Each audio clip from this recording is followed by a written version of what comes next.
Hello students, today we are discussing about Picard method in differential equation MSc semester 3rd के अंदर। MSc semester 3rd के अंदर जो अभी तक लास्ट टॉपिक अपन ने पढ़े थे, एक तो प्रीलिमिनरीज के बारे में पढ़ा था, एक इसके बाद अपन ने किसके बारे में पढ़ा था, लेबनिज कंडीशन के बारे में पढ़ा था। आज अपन नेक्स्ट टॉपिक इसके अंदर डिस्कस कर रहे हैं पिकार्ड मेथड। ठीक है, पिकार्ड इटरेटिव मेथड इसको बोला जाता है। पिकार्ड इटरेटिव मेथड क्यों बोलते हैं इसको? क्योंकि कुछ चीजें एग्जैक्ट सॉल्यूशन और करेक्ट सॉल्यूशन के अंदर डिफरेंशियल इक्वेशन ऑब्टेन नहीं होती है, उस केस के अंदर जो अप्रोक्सीमेशन के लिए फॉर्मूला यूज किया जाता है वो आपका क्या कहलाता है? पिकार्ड इटरेटिव मेथड कहलाता है। ठीक है, अब पिकार्ड इटरेटिव मेथड की अगर बात करते हैं तो इसके अंदर क्या होता है कि आपके पास डिफरेंशियल इक्वेशन के अंदर कुछ प्रॉब्लम्स ऐसी होती है where the exact solution can not be found by analytic method. कुछ चीजें एग्जैक्ट सॉल्यूशन अगर नहीं मिलती है, उस केस के अंदर एनालिटिक मेथड बनता है। We obtain an approximate solution of the IVP. Initial value problem के लिए वो अप्रोक्सीमेट सॉल्यूशन जिससे बनता है वो आपका किससे बनता है? आईवीपी से बनता है। आईवीपी की फॉर्म किस टाइप से मिलती है आपको? आज मेथड का डिस्कशन करते हैं। Picard iterative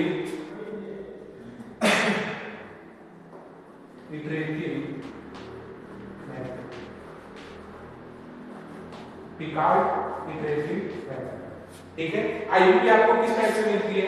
dy by dx is equal to f of x। ठीक है, ये आपको आईवीपी मिलती है। इसके साथ आपको एक इनिशियल कंडीशन मिलती है। वेयर इनिशियल कंडीशन क्या होती है? y x नॉट पे आपकी वैल्यू क्या आएगी? y not. ये आपकी क्या होती है? इनिशियल कंडीशन, जिसको बोलते हैं आईवीपी इनिशियल वैल्यू प्रॉब्लम, इसको बोलते हैं आईसी इनिशियल कंडीशन। ठीक है, आपसे एग्जांपल पूछते हैं आईवीपी किसको बोलते हैं? dy by dx is equal to fx वाली होता है, उसको आईवीपी बोलते हैं, इनिशियल वैल्यू प्रॉब्लम बोलते हैं। y x not is equal to y not के बराबर हो जाता है तो उसको क्या बोलते हैं? आईवीपी की इनिशियल कंडीशन बोला जाता है। अब इटरेटिव मेथड क्या होता है? इटरेटिव की बात करते हैं। A method is called an iterative method. A method is called an iterative method if we use the formula again and again to achieve the aim. To achieve the aim using the result of previous step in the next step. इसका मतलब क्या होता है? Iterative method उसको बोला जाता है जिसके अंदर जो फॉर्मूला अपना जो एम है उसको प्राप्त करने के लिए अपन बार-बार रिपीट करते हैं। ठीक है, मतलब फर्स्ट में जो रिजल्ट आएगा उसको सेकंड में यूज कर दिया, सेकंड का रिजल्ट थर्ड में यूज कर दिया। इस तरीके से जो रिजल्ट यूज होते हैं वो क्या कहलाते हैं? इटरेटिव मेथड कहलाता है। अब इसके अंदर जो पिकार्ड इटरेटिव मेथड निकालने का जो फॉर्मूला है, जो आपके एग्जाम में पूछा भी जाता है, यूज भी किया जाता है, वो फॉर्मूला आपका ये होता है y n x is equal to y naught plus integration x not से x f of t y n minus 1 x, या t ले लो, यहाँ पे t चल रहा है तो t और dt। ये आपका nth अप्रोक्सीमेशन निकालने का फॉर्मूला है। y n x is equal to y naught plus integration x not से x f t y n minus 1 t और dt। ये किसका निकालने का फॉर्मूला है? nth approximation of Picard iterative method. इसके लिए यहां से n की वैल्यू अपन 1 2 3 4 पुट करते जाते हैं, y n माइनस 1 उसके अंदर पुट होता जाता है और y नॉट और ये x नॉट आपका यहां से आता है, x तक का उसका समाकलन होता है। ठीक है, इसी को क्या बोलते हैं? पिकार्ड इटरेटिव मेथड बोलते हैं। अब देखिए इसके ऊपर एक एग्जांपल करते हैं स्टूडेंट्स। Example number 1। एग्जांपल में क्या दे रखा है? फाइंड द सेकंड अप्रोक्सीमेशन, मतलब आपको n की वैल्यू 2 तक, find the second approximation by Picard method of the solution of the equation. So equation दे रखी है आपको dy by dx is equal to 2 minus y upon x। ये आपका IVP हो गया और where इनिशियल कंडीशन है y1 पे उसकी वैल्यू कितनी है? 2। y1 पे उसकी वैल्यू कितनी है? 2। ये आपकी इनिशियल कंडीशन होगी। देखिए सॉल्यूशन देखते हैं। सबसे पहले जो आपके पास है here x नॉट की वैल्यू कितनी है आपके पास? 1। y नॉट की वैल्यू कितनी है आपके पास? 2। x नॉट की वैल्यू कितनी है 1 और y नॉट की वैल्यू कितनी है 2 और fxy कितना दिया हुआ है n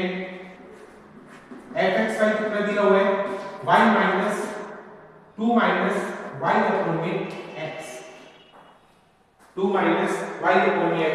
dy बाय dx को क्या मानते हैं fxy, और fxy की वैल्यू क्या दे रखी है 2 minus y minus x by Picard and approximation, Picard and approximation we have, जो ये फॉर्मूला अपन ने पढ़ा है y n x equal to y naught plus x naught to x f of t y n minus 1 t और dt। अब देखिए put n is equal to 1, n की जगह क्या रखना है आपको, इसके अंदर 1 रखना है, तो आपके पास क्या आएगा y1 x equal to y naught आपका सेम रहेगा प्लस इंटीग्रेशन x नॉट की वैल्यू कितनी है आपके पास 1, और यहाँ पे कितना आएगा x, f of x, x की जगह रखना है t रखना है, और y और माइनस 1 की जगह रखना है, यहाँ पे आएगा f t कोमा, और ये कितना होगा y 1 माइनस 1 0 और y नॉट t, और आगे क्या आएगा dt। देखिए y नॉट की वैल्यू कितनी है आपके पास 2 प्लस इंटीग्रेशन 1 से x f ऑफ t, तो ये आएगा 2 माइनस y नॉट अपॉन के अंदर कितना आएगा t, और आगे क्या आएगा dt। नेक्स्ट देखिए 2 प्लस इंटीग्रेशन 1 से x, इसको लिख सकते हैं 2 माइनस y नॉट की वैल्यू कितनी है 2, तो 2 अपॉन में t, और ये आगे कितना आएगा dt। आगे इसका समाकलन करना है आपने, तो देखिए समाकलन क्या आता है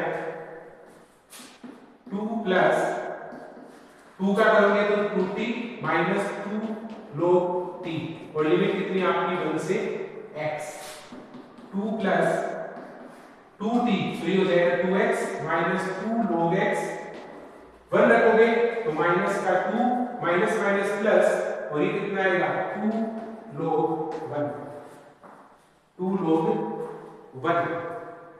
अब यहां से log 1 की वैल्यू कितनी होती है 0, 2 से 2 अपने पास ये कंडीशन बनेगी, तो इसके लिए लास्ट आंसर क्या आएगा अपने पास 2 plus 2x minus 2 log x, और माइनस का 2 से 2 फिर से कैंसिल हो जाएगा, तो ये आएगा 2x minus 2 log x, 2x minus 2 log x। Equation number कितनी आ गई फर्स्ट, ये आपके पास फर्स्ट अप्रोक्सीमेशन आ गया y1x।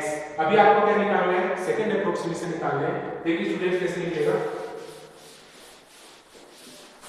इसी फॉर्मूले में n की जगह कितना रख देंगे 2 रख देंगे, तो क्या आएगा put n equal to 2, n equal to 2 रखोगे तो y2x is equal to y naught की वैल्यू कितनी है 2 प्लस इंटीग्रेशन 1 से x f t comma y कितना आएगा y1 t, और आगे आएगा dt is equal to 2 plus integration 1 से x, f के अंदर पुट करोगे तो 2 माइनस y1 अपॉन के अंदर t, और आगे क्या आएगा dt, आगे क्या आएगा dt। देखिए इसको सॉल्व कीजिए, देखिए क्या आता है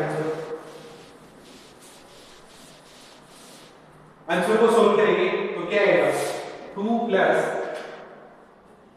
1 से x, 2 माइनस y1 की वैल्यू आपने निकाली हुई है 2t माइनस 2 log t, और अपॉन में कितना आएगा t, और आगे कितना आएगा dt। थोड़ा सा और सॉल्व कीजिए 2 प्लस इंटीग्रेशन 1 से x, इसको लिख सकते हो 2 माइनस 2 और माइनस का 2 by 2 log t by t, और ये आ जाएगा आगे dt। ये 2 से 2 कैंसिल हो गया, तो ये आएगा 2 माइनस इंटीग्रेशन 1 से x log t अपॉन में और t, और आगे क्या आएगा dt। ठीक है, log t को यहां से कुछ मान लो आप, log t को मानोगे तो आपके पास क्या आएगा 1 बाय t माइनस रहेगा, माइनस प्लस आएगा, प्लस रहेगा।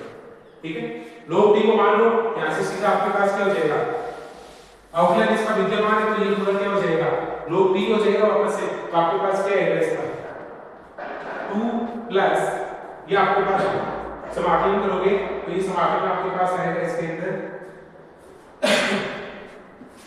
log t को मान लो आप, log t का अवकलन करोगे तो 1/t हो जाएगा, तो log t is equal to x मान लो, या फिर z मान लो, यहाँ पे आएगा 1/t dt is equal to क्या आ जाएगा dz।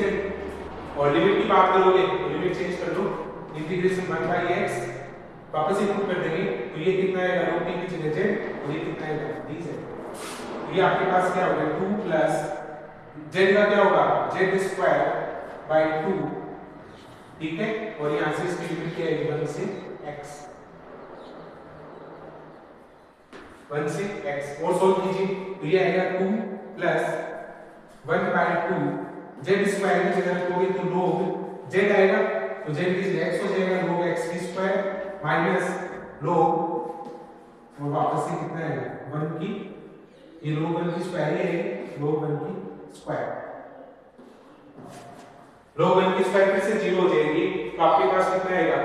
देखिए स्टूडेंट्स इसमें क्या क्या आ रहा था 2 log t था तो ये 2 भी आने रहेगा, ये 2 अपन इसमें हटा दिए थे तो 2 भी रहेगा तो यहाँ से क्या आएगा 2 प्लस log x की whole square, 2 plus log x की होल स्क्वायर। ये कौन सा आया पिकार्ड इटरेटिव मेथड के सेकंड अप्रोक्सीमेशन आ गया y टू x का। पहले y का x निकालना है फिर y का x निकालना है। जैसे ही अगर आपको थर्ड अप्रोक्सीमेशन पूछा जाए तो वहां पे क्या निकलेगा y 3x का मतलब अब n की जगह कितना रखना पड़ता 3 रखना पड़ता, फिर आगे हम इसको वापस से यूज करते हैं। इसी के ऊपर एक सवाल दिया हुआ स्टूडेंट्स वो आप ट्राई करोगे, देखिए मैं इसके अंदर लिख देता हूं।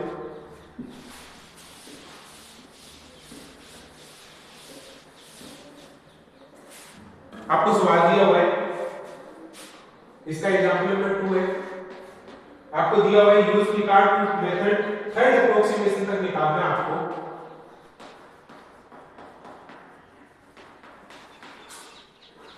थर्ड अप्रोक्सीमेशन तक निकाल रहे हैं और कंडीशन दे रखी है dy dx is equal to 2y minus का 3x² माइनस का 3 और आगे ये दे रखा है कि y इज इक्वल टू 2 है और when x इक्वल टू 0 है, when x इक्वल टू 0 है। मैं आपको थोड़ा सा सॉल्यूशन बता देता हूं इसका। जो आपका fxy होगा वो क्या होगा 2y माइनस का 3x² माइनस 3 एंड जो y0 की वैल्यू होगी वो कितनी होगी 2 और जो x0 की वैल्यू होगी वो कितनी होगी 0, ठीक है।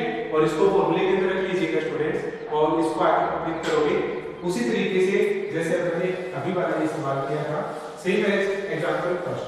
आपको 3 अप्रोक्स निकालने, 2 मैंने निकालने बताए, ऐसा कैसे आप कौन सा निकालोगे थर्ड अप्रोक्सीमेशन इसका निकालोगे। पिकार्ड इटरेटिव मेथड का एक सवाल एग्जाम में आता है, इंपॉर्टेंट पार्ट है, प्रूफ नहीं पूछते फॉर्मूला पूछते हैं या फिर इसके एग्जांपल से डायरेक्टली। तो एग्जांपल को प्रूफ करना आपको बता दिया है, 2 एग्जांपल कंप्लीट कीजिएगा। नेक्स्ट क्लास के अंदर इसका एक एग्जांपल और लेके आते हैं, फिर इसको टॉपिक को क्या करेंगे कंप्लीट करेंगे।